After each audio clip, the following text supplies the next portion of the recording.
pengusungan calon gubernur Soebul Iman, terus kemudian belum genap sepekan ada keputusan lagi dari Presiden PKS Ahmad Saiku untuk menyandingkan Soebul Iman sebagai bakal calon wakil gubernur mendampingi Anies Baswedan. Apa yang menjadi pertimbangan PKS dengan dinamika secepat ini, Pak Hidayat Nurwahid? Ya, PKS adalah partai kader, partai yang dimenangkan oleh warga Jakarta di dalam pemilu legislatif kemarin di Jakarta. Dan sudah sangat seharusnya bila kemudian PKS mendengarkan aspirasi dari kader-kadernya melalui struktur Dewan Pimpinan Wilayahnya Jakarta yang sudah menyampaikan aspirasinya dan atau usulannya sejak tanggal 25 Mei tahun 2024. Jadi sudah hampir 1 bulan sebelum kami di DPTP kemudian memutuskan. Kami juga mendengarkan aspirasi akar rumput, baik itu akar rumput dalam konteks keumatan, akar rumput dalam konteks profesi, akar rumput dalam konteks sosial gitu ya. Mereka sangat berharap gitu ya, dan apakah melalui WA atau melalui komunikasi langsung ya, atau bahkan ada yang datang ke kantor DPP PKS, misalnya bahkan ini komunitas non Muslim. Para pendeta yang terhimpun dalam HGI, Himpunan Warga Gereja Indonesia, di bawah pimpinan salah satu di antaranya adalah pendeta Sefat Supit.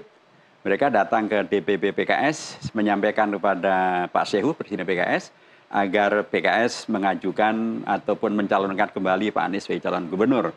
Dan mereka juga nantinya setuju dengan apa yang diputuskan oleh PKS untuk menjadikan Pak Soebul Iman sebagai wakil gubernur. Nah, jadi PKS sebagai partai politik yang dimenangkan oleh warga Jakarta mendengarkan aspirasi dari akar rumputnya, dari para kadernya, dan kemudian kami DPTP PKS pada hari Kamis tanggal 20 Juni yang lalu, kami memutuskan untuk mengakomodasi dan merestui apa yang diusulkan oleh DPP PKS Jakarta, dan suara dari para kader, suara rakyat, suara warga, termasuk dari komunitas HGI tadi itu, untuk kemudian kami memutuskan. Dan memang sempat muncul agak heboh gitu ya. Awalnya disebutkan oleh Pak Mabruri bahwa Pak Soebul Iman adalah calon gubernur. Ya itulah yang kemudian menghadirkan kehebohan di tingkat publik begitu ya.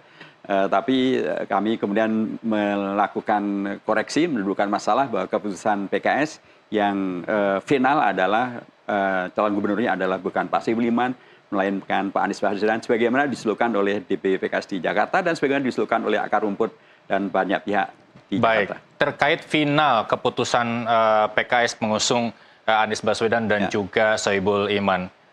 Tadi kita lihat di VT bahwa Anies Baswedan juga sudah menerima informasi itu dan masih berada di Eropa sebelum akhirnya ke tanah air kembali. Dan apakah sudah ada rencana pertemuan dengan Anies Baswedan terkait tindak lanjut dari keputusan PKS ini? Ya, memang apa yang diputuskan oleh DPTP PKS tanggal 20 Mei hari Kamis siang, itu sore harinya sudah dikomunikasikan langsung kepada Pak Anies Baswedan. Dan malam harinya, malam Kamis, bertemulah Pak Anies Baswedan dengan Presiden PKS. Dan disitulah Presiden PKS menyampaikan keputusan PKS bahwa PKS memutuskan calon gubernurnya adalah Pak Anies dan calon wakil gubernurnya adalah Pak Soebul Iman. Dan sebagaimana disampaikan oleh Pak Sehu, Pak Anies Baswedan sangat senang, sebagaimana tadi yang beliau sampaikan secara langsung, dan beliau menerima keputusan daripada PKS ini. Dan memang dengan Pak Soebul Iman, beliau sudah mempunyai jejak yang panjang gitu ya, sejak tahun 2017 ketika Pak Anies Baswedan dicalonkan oleh PKS dan Gerindra, dan karenanya PKS menarik kadernya Pak Mardhani Alisera untuk tidak maju dalam Pilgub dan Pilwalgub di Jakarta tahun 2017, yang menandatangani SK PKS itu adalah Pak Soebul Iman. Jadi memang sudah sangat lama. Dan kemudian ketika Pilpres pun kemarin Pak Soebul Iman menjadi bagian tim 8 yang terus bersama Pak Anies. Jadi wajar kalau Pak Anies nyaman dengan Pak Soebul Iman. Baik, kalau memang pertemuan nanti antara Anies Baswedan dan juga PKS tercipta di Jakarta begitu ya. Kalau memang Anies Baswedan terima dengan segala keputusan PKS, tapi kalau Anies Baswedan sendiri punya bargaining sendiri, apakah keputusan PKS masih bisa dirubah untuk mendapatkan win-win solution dari apa yang dimintakan oleh Anies Baswedan sebelum pendaftaran nanti Agustus? Kalau harapan kami sih win-win solution-nya adalah Pak Anies Baswedan menerima apa yang diputuskan oleh DPP PKS, dan kemudian beliau mengusahakan untuk kemudian pencalonan ini bisa berjalan karena kita memang masih kurang 4 kursi. Nah, 4 kursi itu memang memerlukan koalisi dengan partai tambahan. Nah, tentu saja PKS sudah menyumbangkan 18 kursi, Pak Anies tinggal cari 4 kursi lagi. Tentu beliau dengan ketokohannya, dengan kinerjanya, track recordnya, dan juga beliau seorang yang sangat terbuka. Saya yakin sih banyak partai yang menghendaki beliau bukan hanya sebagai calon presiden, sebagai calon gubernur, bahkan mungkin jadi kadernya gitu. Jadi sangat mungkin itu bisa Nasdem, bahkan bisa PKB, dan bisa juga PDIP. Kalau kemudian mereka mengajukan Anies sebagai calon sebagai kader mereka, sebagai calon gubernur dan kemudian calon wakil gubernur dari PKS, itulah winning solusinya. Baik, kita tunggu nanti hasilnya pertemuan Anies Baswedan dengan juga PKS. Nah, berkaitan dengan elektabilitas Anies Baswedan, memang tidak bisa dipungkiri bahwa elektabilitasnya masih di posisi pertama di lembaga survei untuk Pilgub Jakarta. Bagaimana dengan elektabilitas Sohibul Iman? Apakah PKS sendiri sudah melakukan survei intern sebelum dilempar ke survei eksternal, Pak Hidayat? Kalau survei internal kita sejak dari awal sudah selesai ya. Dalam ketika kemudian kami memutuskan Pak Sohibul Iman, ya belilah yang terbaik dari kader-kader yang kita miliki di Jakarta. Dan memang itu kan terbaik dari Pak Sohibul Iman itu kan sangat terukur ya. Kalau kaitannya sebagai misalnya beliau sebagai warga di Jakarta yang terkait dengan Jakarta. Beliau pernah terpilih menjadi anggota DPR RI dari Dapil Jakarta II, Selatan, Pusat, dan Luar Negeri. Itu tahun 2009-2014. Bahkan beliau kemudian menjadi Wakil Ketua Komisi 11. Dan bahkan beliau nanti menjadi Wakil Ketua DPR. Jadi dari Dapil Jakarta, beliau mengangkat nama Jakarta untuk kemudian beliau berkiprah di DPR. Kalau kemudian ukurannya terkait dengan, dan selama ini hubungan beliau dengan partai-partai maupun dengan DPR maupun dengan rakyat juga amat sangat baik. Jadi dari sisi elektabilitas Pak Sohibul Iman sebagai pribadi sudah teruji, tapi terutama mesin politik PKS itu akan menjadi amat sangat solid ketika di situ ada kader yang diusung sendiri oleh PKS. Apalagi ini bukan kader kaleng-kaleng, ini kader yang pernah menjadi presiden PKS dan sekarang malah menjadi wakil ketua Majelis Syuro PKS. Ini pasti akan menggerakkan daya juang daripada kader PKS di Jakarta. Kemarin kita PKS di Jakarta mendapatkan suara 1 juta sekian ribu suara. Pak Anies mendapatkan suara dalam Pilpres kemarin 2.650.000 sekian suara. Kalau itu diakumulasikan berarti sudah 3.700.000 suara lebih. Itu sudah hampir di atas 50% loh, Pak. Karena peserta pemilu di Jakarta, Pilgub di Jakarta hanya 7,5 juta suara atau 7,8 juta suara. Ya terdaftar sebagai peserta pemilu. Nanti peserta pemilunya kalau katakanlah 80%, itu yang modal awal tadi sudah sangat cukup untuk kemudian Pak Hidayat Nurwahid, saya buka data tapi kalau ada kekeliruan tolong koreksi. PKS mendapatkan 18 kursi di DPRD, masih butuh 4 kursi lagi untuk maju mendaftar Pilgub Jakarta. Terus kemudian PKS juga mengantongi sejumlah wilayah seperti Jaktim, PKS menang, terus kemudian Jaksel dan juga Jakpus, begitu ya. Tapi masih butuh suara di Jakbar dan juga di Jakarta Utara. Tapi saya belum bertanya soal apa yang dilakukan PKS untuk memenuhi suara itu, terus kemudian apa yang dilakukan PKS untuk memenuhi 4 kursi itu. Terakhir sebelum kita break up, sudah sejauh mana PKS melakukan pendekatan-pendekatan dengan partai politik yang ada, baik partai politik yang kita bisa bilang kecil maupun besar sekalipun? Ya, alhamdulillah kemarin pimpinan dari Perindo datang ke kantor DPP PKS dan di sana kemudian Presiden PKS juga menyampaikan tentang perkoalisian ini dan pimpinan Perindo waktu itu menyampaikan puji-pujian yang luar biasa terhadap kinerja Pak Anies. Dengan Nasdem komunikasi juga sudah sangat intensif ya, bahkan kalau tadi malam Jumat Pak Sehu bertemu dengan Pak Anies, Jumat paginya atau hari Jumatnya ketemu dengan Pak Surya Paloh. Dan dengan PKB memang belum ketemu ya karena Pak Caimin waktu itu masih haji. Mungkin setelah beliau pulang haji ini saya kira akan bisa segera ada komunikasi. Tapi kata kuncinya adalah kami yang pernah terhimpun dalam koalisi perubahan, insya Allah tidak sulit untuk kami berkomunikasi. Apalagi dari pihak PKB pun sudah menyampaikan satu pernyataan, salah satu di antaranya mereka bisa menerima Pak Sohibul Iman sebagai wakil gubernur Pak Anies bila Pak Anies bukan kader PKS. Nah kan itu tadi win-win solution ya kan. Ya, oke. Karena memang kan Pak Anies itu bukan kader PKS. Jadi kalau kemudian PKB mau mengambil Pak Anies sebagai bukti bahwa PKB adalah yang plural gitu kan. Karena PKB kan disebut sebagai kelompok Islam tradisionalis gitu. Sementara Pak Anies masuk kelompok Islam modernis. Kalau kemudian Berarti cocok ideologi Pak Anies untuk di PKS kan ya Pak Hidayat Nurwahid? kalau ideologinya sih PKS cocok dengan semuanya karena kita ideologi kita pastilah Indonesia. Baik. Tapi yang jelas agar kemudian tidak disebut bahwa ini seolah-olah diborong oleh PKS gitu ya. Maka memang sebaiknya Pak Anies itu bisa diambil dari partai yang lain dan kemudian berkoalisi dengan PKS. Baik, kita tahan dulu. Kita akan nanti cocok logi bongkar pasang 4 kursi dan pemenuhan suara PKS yang kurang di wilayah Jakarta. Pak Hidayat, kita akan hitung-hitungan. Kalau PKS masih 18 kursi, paling tidak butuh 4 kursi lagi. Tadi Anda sebut Perindo sudah sowan menyambangi PKS. Nggak sowan sih, silaturahim. Baik, silaturahim. Paling tidak ada pembahasan-pembahasan terkait arah koalisi. Perindo punya 1 kursi, paling tidak butuh 3 kursi lagi. Pemenuhan 3 kursi ini untuk mendukung kepercayaan diri PKS maju untuk mengusung Anies dan juga Sohibul Iman, akan pendekatan ke siapa lagi dan seberapa persen kemungkinan mereka bergabung bersama PKS? Ya, sebelum Perindo ke PKS tadi sudah saya katakan, pada hari Jumat, 1 hari setelah kita memutuskan itu, Presiden PKS sudah ketemu dengan Ketua Umum Nasdem, Pak Bang Surya Paloh. Dan Bang Surya Paloh memberikan sinyal yang sangat menggembirakan. Jadi kalau misalnya PKS dengan Perindo saja, itu sudah PKS 18 kursi, Perindo 11 kursi, sudah 29 kursi. Sudah lebih 7 kursi dari yang diperlukan gitu. Apalagi kalau ketambah dari Perindo, mungkin juga kawan-kawan dari PKB, mungkin juga kawan-kawan dari PDIP akan mendukung. Mungkin begitu saja, dan itu artinya adalah jumlah yang sangat. Jadi kalau hanya untuk memenuhi batas minimal, insya Allah akan sangat terpenuhi. Baik, pendekatan ke partai mana lagi yang memang kansnya ataupun kemungkinannya itu lebih dari 70%, 90%, bahkan 100% akan gabung bersama PKS? Ya, relatif kan petanya sudah terukurnya. Kawan-kawan dari Koalisi Indonesia Maju akan mengajukan calon, gitu ya. Di situ, ya itu berarti pendukung 02. Pendukung 03 ada PDIP dengan P3 yang dapat kursi di DPR. Hanya PDIP saja. Karena PDIP pun karena tidak melampaui electoral threshold akhirnya tidak mencapai kursi. Jadi sebenarnya PDIP juga masih kurang karena mereka baru 15 kursi.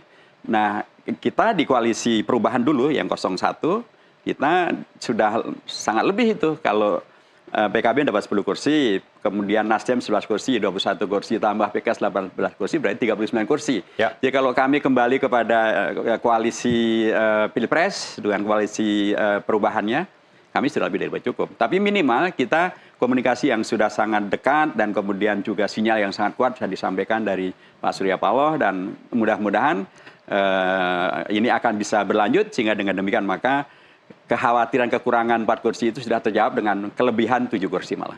Baik, kalau untuk pemenuhan ataupun pengisian wilayah-wilayah yang memang tidak terjangkau oleh PKS, tadi saya sebut Jakarta Timur, Jakarta Selatan, dan Jakarta Pusat, PKS sudah memegang begitu ya. Paling tidak untuk Jakbar dan Jakut, kalau menurut dari hasil, dan Kepulauan Seribu menurut hasil, Jakbar Jakut dimenangi oleh PDI Perjuangan. Jika memang PDI Perjuangan akan merapat ke PKS. Sebelumnya memang sudah ada wacana ataupun ucapan dari kader PDI Perjuangan untuk mengusung Anies juga begitu. Kalau melihat kondisi seperti ini, apa daya tawar dari PKS untuk PDI Perjuangan? Ya, secara prinsip untuk pilkada ini tidak sekedar tentang partai-partai politik kemarin memenangkan di mana dapat berapa, tapi juga kandidatnya dalam konteks ini adalah Pak Anies gitu ya.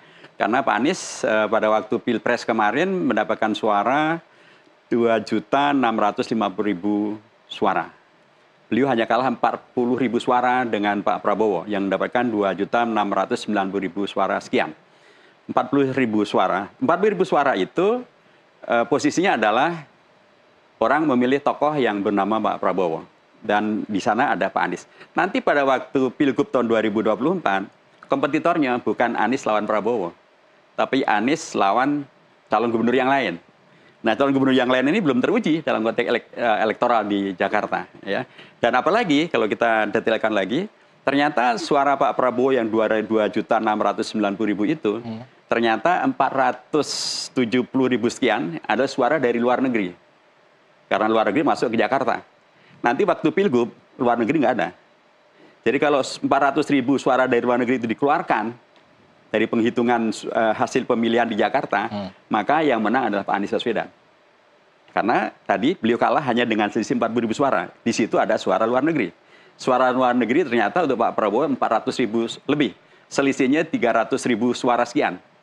Jadi, nah ini tentu suara yang ada di Jakarta Barat, Jakarta Utara, Kepulauan Seribu, dan lain sebagainya. Jadi kami tidak risau dengan kondisi ini, dan apalagi kalau kemudian ditambahkan fakta bahwa yang diajukan oleh PKS ini adalah kadernya sendiri, bahkan mantan presidennya, Ketua Majelis Syuro ini akan membangkitkan sebuah gairah perjuangan yang luar biasa dan akan menembus batas-batas yang tadi itu, ditambah dengan apa yang didapatkan Pak Anies, insya Allah kita akan bisa menghadirkan apa yang diharapkan bagi warga Jakarta dan PKS. Kalau tadi ada sebut PKB, terus kemudian Nasdem, Perindo dengan perolehan 39 kursi. Tapi saya mau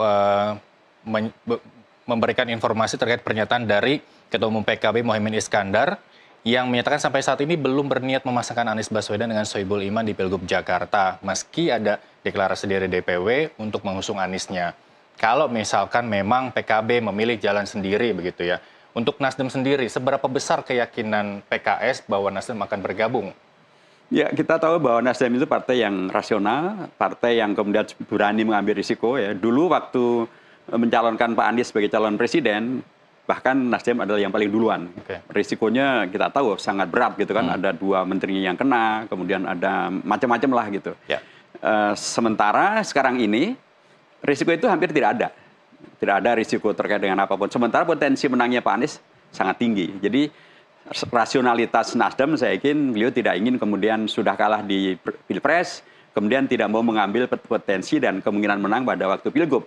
Nah, bila demikian maka kemungkinan besar Pak Surya Paloh yang tokoh yang dikenal sebagai ungkapannya adalah suatu hal yang bisa dipegangin, ya itu satu hal yang kemudian akan bisa menghadirkan perahu yang bisa berlayar untuk memenangkan Anies Baswedan, Sohibul Iman agar amanlah Jakarta dengan menangnya aman Anies dan Sohibul Iman. Baik, ada isu 3 poros pada Pilgub Jakarta 2024. Itu artinya masih ada pendekatan yang memang harus dilakukan oleh semua partai politik untuk mengisi minimal kursi 22 untuk maju di Pilgub Jakarta. Bagaimana PKS ini menanggapi ini? Ini karena kalau benar 3 poros terjadi, itu artinya bahwa akan semakin kecil kemungkinan PKS meraup suara yang tadi Anda sudah sebutkan beberapa wilayah yang memang bisa diisi oleh parpol lain. Belum tentu juga, karena sekali lagi pilkada ini atau pilgub ini adalah terkait dengan figur. Jadi, nah figur-figur itu dalam konteks ini figurnya Pak Anies sangatlah menarik. Dan sementara 3 poros yang lain belum jelas kan siapa yang mau diusulkan. 2 poros yang lain itu katakanlah poros ya bisa jadi kan sempat muncul juga PDIP sama PKB atau PKB ngajak PDIP kan itu muncul. Katakanlah itu 1 poros. Kemudian poros Koalisi Indonesia Maju 1 poros.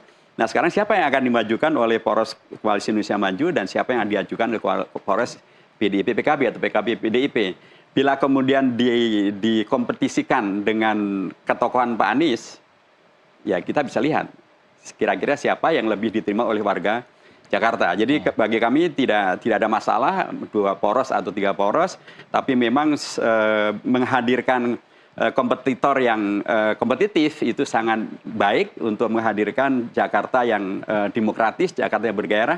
Saya hanya ingin mengingatkan apa yang sudah disampaikan oleh KPK. KPK pernah mengingatkan setelah Pilpres kemarin, dengan begitu banyaknya kasus yang terkait dengan gelontoran yang disebut sebagai bansos, KPK menyampaikan bahwa jangan sampai nanti menjelang pilkada berulang lagi penggelontoran bansos. Jadi kalau sekalipun warga Jakarta kalau merujuk pada Pilgub tahun 2017 bahwa penggelontoran bansos ini juga sudah terjadi. Tapi ternyata warga Jakarta waktu itu juga ada 3 calon loh, Pak. Waktu itu ada 3 calon dan Pak Anies waktu itu belum setenar sekarang, belum terbukti kinerjanya seperti yang sekarang.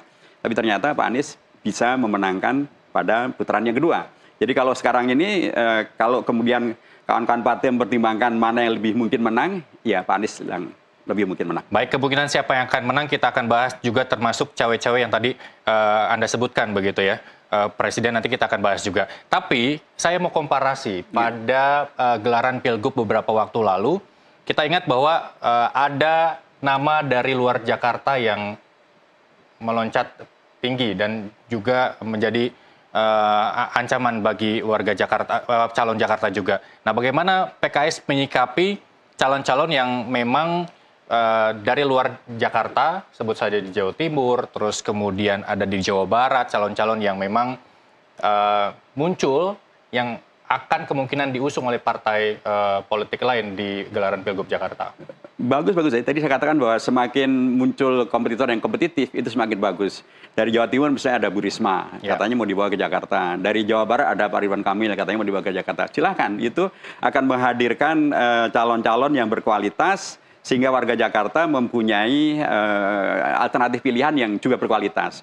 Tapi warga Jakarta adalah warga yang juga sangat berkualitas. Mereka juga terukur, mereka teruji, dan karenanya saya yakin mereka mempunyai preferensi. Dan mereka sudah menikmati bagaimana dipimpin oleh Pak Anies selama 5 tahun. Dan sekaligus mereka kecewa ketika PLT gubernurnya melakukan begitu banyak hal yang tidak melanjutkan apa yang dilakukan Pak Anies. Sehingga warga Jakarta rindu untuk kembali kepada kepemimpinan Pak Anies. Ada pajak bumi bangunan yang kemudian dulu digratiskan, sekarang dikenakan. Ada tentang jalur bersepeda yang kemudian dipersempit atau dikurangi. Ada tentang program, begitu banyak hal. Jadi ini malah semakin membuat orang melihat tentang kompetitifnya Pak Anies dikaitkan dengan kinerja. Dan bila kemudian ada kompetitor dari luar Jakarta dan mereka dinilai sebagai berkompeten, silakan saja. Sehingga nanti warga Jakarta semakin akan mendapatkan alternatif untuk bisa menilai siapa yang lebih berkualitas dari calon-calon yang ada. Baik, sebelum pertanyaan terakhir, saya mau baca beberapa waktu lalu Sekjen PKS Abu Bakar Habsyi melemparkan kritik soal klaim Presiden Jokowi melakukan cawe-cawe di politik Pilkada 2024 termasuk Jakarta. Yang dimaksud apa? Secara singkat saja sebelum saya ke pertanyaan terakhir, Pak Hidayat. Yang paling mengerti tentang maksud pernyataan beliau adalah Pak Abu Bakar Habsyi, dan sebagusnya ditanyakan ke beliau saja. Baik, kemungkinan terakhir untuk gabungan-gabungan poros kemungkinan selain Nasdem dan juga PKB, jika memang Pilkada 2024 akan kembali pada posisi Pilkada 2017, termasuk ada Gerindra di dalamnya. Ya, potensi itu kalau sekarang sepertinya ya, karena kan kawan-kawan Gerindra sudah berada di koalisi Indonesia Maju gitu, dan mereka akan mengajukan calonnya sendiri, dan kemungkinan besar mereka tidak mengajukan Pak Anies sebagai calon gubernur. Sementara kami sudah membuat keputusan untuk mencalonkan Pak Anies. Nah, biarlah itu kemudian menghadirkan kompetisi yang kompetitif, yang fairness, yang betul-betul akan menghadirkan calon gubernur yang berkualitas, untuk menghadirkan pilkada yang berkualitas, gubernur berkualitas. Karena Jakarta ini kan sekalipun disebut akan tidak lagi menjadi daerah khusus ibu kota Jakarta, tapi daerah khusus Jakarta saja, tapi tetap faktanya Jakarta adalah tetap masih ibu kota Indonesia, karena belum ada kepres yang memindahkan ibu kota dari Jakarta ke Nusantara. Dan di Jakarta disebut sebagai akan menjadi pusat, bahkan menjadi kota global, pusat perkembangan ekonomi. Itu memerlukan pemimpin yang betul-betul berkelas global dan berkemampuan untuk mengelola ekonomi Jakarta dengan cara yang berkualitas. Baik, politik ini bergerak secara dinamis. Kita tunggu sampai waktu pendaftaran Pilgub Jakarta untuk PKS, apakah berkeyakinan untuk apa yang tadi disebutkan Pak Hidayat, untuk mengusung Anies dan juga Iman tetap pada pendiriannya, atau akan berubah lagi, kita lihat nanti. Ya, insya Allah kita ingin Jakarta yang aman, karena kita tidak ingin merubah dari aman menjadi tidak aman. Baik. Anies Soebul Iman. Baik, terima kasih Wakil Ketua Majelis Syuro PKS Hidayat Nur Wahid telah bergabung bersama kami di NTV Election. Kita berjumpa kembali di lain waktu. Wassalamualaikum warahmatullahi wabarakatuh.